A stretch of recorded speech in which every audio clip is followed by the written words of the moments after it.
Chair now recognizes Representative Roy for 5 minutes to speak on his bill, H.R. 5287. Thank you, Madam Chair. Thank you and the ranking member for having us here today. It's good to be back in the committee. I miss it. I was silly enough to go over to the Rules Committee and no longer on this committee, but it's a great place, and appreciate the time to be here.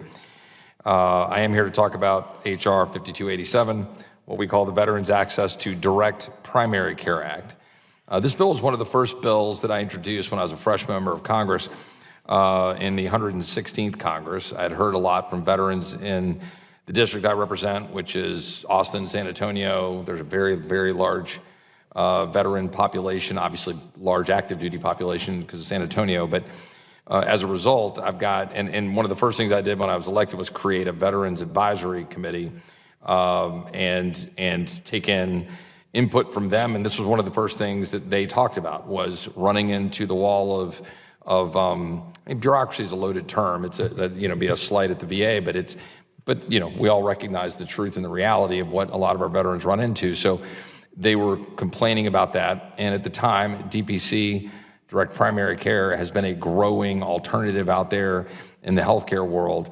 It's something that I'm championing in the private sector space as well, to be able to give people, because it's gotten kind of like lumped off into this, oh, well, that's concierge and that's for wealthy people. And that's just not true.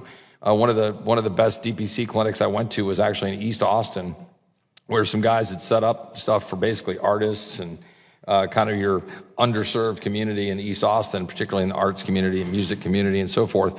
And the success they were having, and be able to let people come for cash pay services and keep prices down that aren't inflated by insurance companies and by government bureaucracy. So the purpose of this bill is to create a 5-year pilot program to the Center for Innovation that was established in the Mission Act. And the purpose is to develop innovative approaches to testing, payment, and service delivery models. So what we want to do is do that. Direct primary care is now being used by 300,000 Americans in the private sector space, and frankly growing quickly. And so we'd like to be able to have this legislation move to be able to create this model and a pilot for the VA to try to set this up in a model where it'd be a health savings account that veterans would be able to use and go out and find a doctor that isn't operating just under the very complex insurance-constrained healthcare environment. So that's the goal of the bill. That's the goal of the legislation. I can get into greater detail, but y'all can read the bill and look at it, and you're gonna. I'm happy to make myself available anytime, but I think it's an important piece of legislation, and I think, and again, this falls into that thing that I think shouldn't necessarily be partisan. We ought to all want to figure out how to streamline and cut through the bureaucracy of both government and, frankly, increasingly insurance companies. Insurance companies, let's be honest, they're a part of the problem, and we're going to have to figure out how to break that down, and then the VA is a part of that as well. So appreciate the time. Thank you, Madam Chair.